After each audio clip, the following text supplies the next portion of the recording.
In 1977, the space probe Voyager 1 takes the first photo of the Earth-Moon system from 1.6 miles away. In 1979, it flies past Io, one of Jupiter's moons. It discovers that its surface has volcanic activity. In 1980, it flies past Saturn. In 2012, Voyager 1 leaves our solar system and enters interstellar space. Meanwhile on Earth, a group of American soldiers is in the middle of a mission in a dangerous war zone. Two enemies almost surprise them, but they react quickly and bring them down. As bombs go off in the distance, the team keeps moving as they kill any opponent that gets too close. They take some stairs to reach a balcony and the snipers get into position to start shooting enemies from above.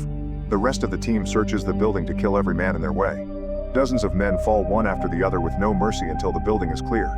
Afterward, the team takes the street again and sees jets fly above town as they continue to kill enemies. Unfortunately, when they turn around the corner, they find a full squad of foes already waiting. The group rushes to take over and joins the shootout, but no matter how many men they bring down, the squad is too big for them to have any chance at winning. They decide to retreat. However, as they start moving back, a soldier gets shot and Rhodey has to pick him up.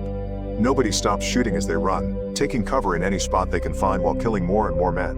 Rhodey wants to take care of his friend's wound, but he has to keep shooting to protect himself. By the time he checks on the wound again, the soldier is dead. Another enemy squad is coming and the team is cornered at the end of the street, so they use the radio to try to request help. Suddenly the area goes dark and a red light appears among thick clouds in the sky. Both teams stare in shock as the light reveals a mysterious machine that shoots a beam, killing the entire enemy squad with just one move. Then the light turns white and charges for a few seconds before emitting a great amount of voltage. The lightning hits the American soldiers and drags them into the machine, where an alien restrains them to put them through some experiments. The soldiers see flashes of their old lives in the last battle before passing out. Sometime later the team is frozen inside a strange device. Suddenly the machine is turned off and the soldiers wake up as they are ejected. It takes them a moment to recover as they throw up all the liquid in their lungs. Jax recognizes it as stasis resin, which should dissolve quickly. However, he doesn't know why he has that knowledge. The team doesn't know where they are and thinks maybe the Russians or the Chinese kidnapped them, but the writing on the machines isn't from Earth. Reyes finds a plaque with their names and unit designations, but he doesn't understand why he knows that either. All their guns are topped off and the last thing they remember is the shootout on the street followed by the lightning. Leader Kelly says they should get moving before their kidnapper finds them. There's a big circular door at the end of the corridor, but pressing the button won't open it. The soldiers work together to open it manually. After taking another hallway, they find a second door that has been warped off its track. Rhodey notices a vent hatch on the wall and sends Reyes to investigate. With a light in his mouth, Reyes crawls through the vent and finds multiple routes, so he takes the only way that has any light left. Eventually he finds another hatch and comes out on the other side of the vent door. After he informs the team, they also enter the vent to join him. A closer look at the door from this side shows some nasty burns and impact marks, as if someone was trying really hard to get in there. It seems the place is like a maze, and Nash thinks they're in a secret underwater prison. Suddenly they hear some strange noises, so they move ahead to keep investigating. In the next corridor, they find a trail of blood on the floor. There's also a clamp on the wall that indicates a power failure. This means the place must be dying, which explains why the machine was turned off and released them. The next room has lots of fog on the floor. A drop of blood lands on Reyes' face and when he looks up, he discovers a bunch of bodies hanging from their feet with no heads. Kelly takes Gibbs and Reyes to the following room, where another mutilated body hangs above a strange table. There's also a handcuffed woman named Ravi, who wakes up and talks in another language. The soldiers pull a lever to free her. At that moment a monstrous alien appears in front of Gibbs and slashes him with its huge claws before throwing him back. In the previous room, Nash finds a weird-looking weapon. The trio hears the commotion nearby and rushes to help their friends with open fire. Normal bullets don't seem to do much on the enemy armor and the alien knocks the three soldiers down with one hit. When Kelly tries to shoot it, the alien quickly disarms him and grabs him by the neck, looking at him for a second before throwing him too. As the alien attacks Jax, Nash passes the strange weapon to Rhodey, who finally manages to activate it and shoots at their enemy to knock it down. The soldiers think it's dead and take a closer look, only for the alien to roar. To their surprise, Ravi cuts in to properly shoot it to death. Afterward she says something the others don't understand before leaving. The group follows her after realizing Gibbs is dead. In the next corridor, Kelly shocks Ravi by speaking her language. Another alien appears nearby and Kelly opens fire while telling the others to run. The alien has a laser gun too and immediately shoots to bring Ravi down. Soon its own team of monsters appears behind it and also opens fire. The men help Ravi and run as fast as possible. A chase ensues with both sides constantly shooting as they move. The soldiers manage to take cover in the next corridor and when Ravi sees an opening, she pulls a lever to close the door. Kelly puts a knife between the door and the wall to jam it and tells Jax to go with Ravi to find a way out. The aliens start pounding on the door and the soldiers back off, knowing it won't hold for long. Jax and Ravi find a hole full of cables and climb through it until they reach a vent. Reyes tells the others to follow the duo and stays behind as a distraction. When the door finally opens, Reyes shoots at the first alien to knock it down, causing the door to close again. However, all the monsters manage to break through and come for him, so Reyes runs to the hole too. When he reaches the vent, an alien grabs his leg and pulls him back out. A second monster peeks inside and Rhodey immediately blows its head up. The team eventually finds an exit and pushes some metal beams to enter a room. After hearing that Reyes is dead, Nash freaks out as he yells about meeting aliens. Kelly calms him down before asking Rhodey why he knows how to use the laser gun, but Rhodey doesn't remember. Jax tries to take care of Ravi's wound, however she swears she's fine. Her words are translated by Kelly, who doesn't know why he understands Russian. He tries asking her questions and she calls the men sleepers before confirming that the monsters are aliens. After explaining that they're on a spaceship, Ravi reveals she knows English and tells the team they need to go to a safe place. Nash continues to freak out and Rhodey has to threaten him to shut him up. Ravi interrupts them and reminds them they must keep moving. Meanwhile, Reyes is mutilated by the aliens, who use a device to look at his memories and learn everything the team knows. Following what it saw in those memories, the alien reaches the vent door and activates a device on its gauntlet. In one of the corridors, Ravi explains that the alien with the scars is the leader and it has dozens of monsters helping it. She also reveals that there are motion sensors on the walls and that the alien's goal is to get a meal. When they enter the next room, they find themselves on a bridge above an abyss and surrounded by thousands of lights. Jax takes a closer look and discovers they're not light bulbs, they're actually capsules with bodies inside. Ravi calls them sleepers and insists they should get going. They rest in the next corridor so Kelly can redo Ravi's bandage. They chat about their lives before the war and Kelly shares that he's a divorced father. Nash starts to wonder if the creatures are demons instead of aliens and they're going through the biblical rapture. Minutes later, the team finds a hangar full of containers. Ravi explains that they contain all the items that the aliens stole from Earth. Rhodey thinks it's strange the aliens haven't attacked and theorizes they're moving ahead to box them in. Kelly agrees and announces they'll fight, ignoring Ravi when she says it's a bad idea. Jax volunteers to be the bait and goes to the hallway, where he starts singing. The aliens follow his voice to find him and Jax quickly opens fire. After a few shots to keep their attention, he starts to run, so the aliens chase after him as they keep firing their laser guns. Jax occasionally turns around to fire back, not causing much damage but still keeping them angry. Eventually, Jax reaches the hangar, where he keeps taunting the aliens into following him. When the creatures reach a dead end, Nash shoots one in the head from his sniper spot. Then the rest of the team surrounds the enemies and opens fire, killing them all one by one. After they're done, Ravi points out that it was too easy and fears a trap. At that moment, another alien squad enters the hangar. The team immediately opens fire, but not even Nash can land a shot because this time the aliens have brought very strong shields. Everyone starts running and Nash jumps from container to container until he reunites with his team. They run to the door as fast as possible, but unfortunately Jax gets shot in the back and instantly killed. A grieving Nash yells as he shoots the killer in the head for revenge. The 4 survivors run out of the hangar and enter a corridor, where they take cover to keep shooting for a while until Ravi finds the handle that closes the door.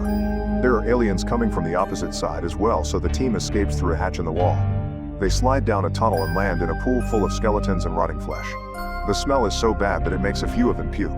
When Nash starts to freak out, Kelly has to shut him up. The conversation is interrupted by a voice coming from above. Ravi looks up and is surprised to see her mother Anya, who immediately throws down a rope. Ravi climbs up and the women reunite with a hug.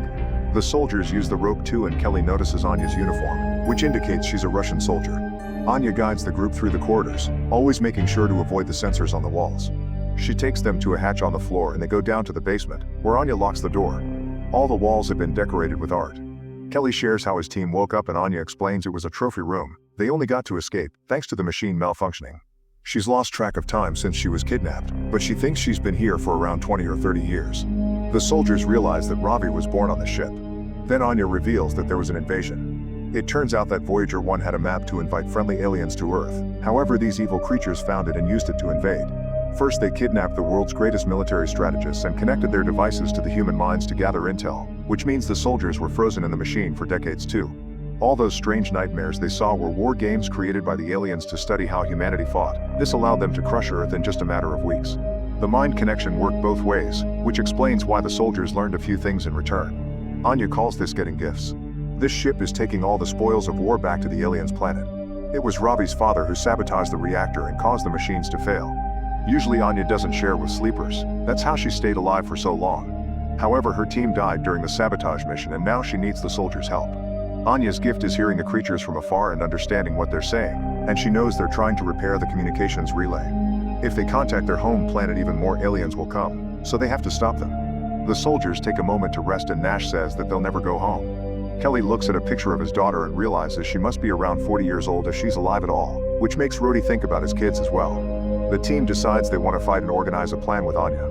They think there are around 24 aliens left, and the calm center is on the top deck, where they're strongest. The vents can take them there, although the aliens will detect them immediately. Luckily Anya has a bunch of explosives they can use. The group crawls through the vents to reach the top deck. Rhodey and Kelly agree to keep the aliens distracted while Nash and the women set up the explosives. Anya also gives Kelly a stolen gauntlet that will allow him to use a shield. The group splits and Nash's team soon makes it to the main room, where they watch the alien guards from a balcony. In the corridor, Kelly and Rhodey find a sensor covered in blood, so they look for a second one. Soon an alien receives the alert on its gauntlet. Kelly even shoots at the sensor to taunt the enemy. The guards in the main room are called away so Nash's team can finally come out. While he keeps watch, the women install the explosives. Kelly and Rhodey hide when they hear the guards coming and wait for the right moment to shoot them both from behind. Backup quickly arrives with open fire so Kelly activates the shield, which allows him and Rhodey to keep fighting. An alien grabs one of its teammates to protect itself and pushes ahead, forcing the men to run away. They hide in a different corridor and the shootout continues. However, one of the aliens detects something on its gauntlet and makes half its team go in a different direction. In the main room, Anya hears the aliens coming. Kelly and Rhodey call them to warn them of the same thing while still stuck in the shootout, but there's no way for the trio to escape. When Kelly crosses the door, Rhodey closes it and tells him to rescue the others while he holds the aliens back. Then Rhodey goes all out against the aliens, shooting the laser gun until it runs out of power. He changes to his regular gun and gets close to one of the creatures, who picks him up through the shield. Rhodey is smashed against the wall before the alien takes a closer look at his face. He uses that moment to drop 2 grenades, causing a huge explosion in the corridor that kills him and the aliens surrounding him. The other half of the alien squad makes it to the main room and the humans open fire to bring down as many as possible. At first they do well, but sadly more aliens with shields arrive. Anya makes Ravi leave and asks Nash to protect her. A bigger alien also shows up and opens fire to bring Anya down. Ravi cries out for her mother and Nash has to drag her away when he sees Anya take out the detonator. The explosives are activated and the resulting explosion blows up the whole room, bringing down the huge machine and all the aliens around it. In the corridor, Nash sees more aliens coming and makes Ravi hide in the hatch. Then he starts yelling as he runs so the aliens chase after him without noticing the girl. He stops running at a dead end, where he starts singing the same song as Jax. Nash shoots down as many aliens as he can and wonders if he should activate his explosives too. However, he's determined to survive, so he pulls out his gun again. Once she can't hear any more noises, Ravi comes out, only to find an alien nearby. Meanwhile, Kelly is shocked to find a room filled with humans locked in cells begging him for help. When Kelly turns around, an alien knocks him out. He dreams about his daughter being happy on Earth only for the aliens to suddenly kidnap her too. When Kelly wakes up, he's in one of the cells. Ravi is in the neighboring one and has to tell him that the others didn't make it. The aliens enter the room and grab Kelly by the neck to push him against the wall. Then they drag him through the corridors and take him to the strange table from earlier, where they hang him upside down. The alien grabs a blade and gets ready to strike, but at that moment it sees Nash hiding inside the table. With just one shot to the head, Nash kills the creature. Afterward, the duo makes their way through the corridor, killing any alien that comes too close. They reach the cells and Kelly opens them to rescue the prisoners. More monsters are coming so Nash opens fire with a laser gun, bringing down enemy after enemy. After all the prisoners are out, the soldiers close the door and run away with Ravi. Soon the aliens catch up to them so the trio takes cover behind a wall and fires back. The humans are slowly running out of bullets, so Nash throws his belt with all the grenades and Kelly closes the door to stop the resulting explosion from hurting them too. Nash rests against another door as he celebrates their victory, only to suddenly be stabbed by a blade. The alien leader enters the room so Kelly tells Ravi to run before taunting the creature to keep its attention on him. He picks up a blade too and starts fighting the enemy, who keeps bringing him down with blow after blow. The alien even throws Kelly against the roof before throwing his weapon, which Kelly has to dodge. Next, the alien activates his shield to hit Kelly with it too. After a couple of blows, the alien retrieves his sword and comes running at Kelly. The soldier waits until the monster is crossing the door to close it, which catches its body and kills it. Seconds later, Kelly reunites with Ravi, who is too scared to go out. Kelly moves first and she follows him to discover they're on Earth, which has become a wasteland. Make sure to subscribe and turn on notifications so you can watch more videos like this. Thanks for watching.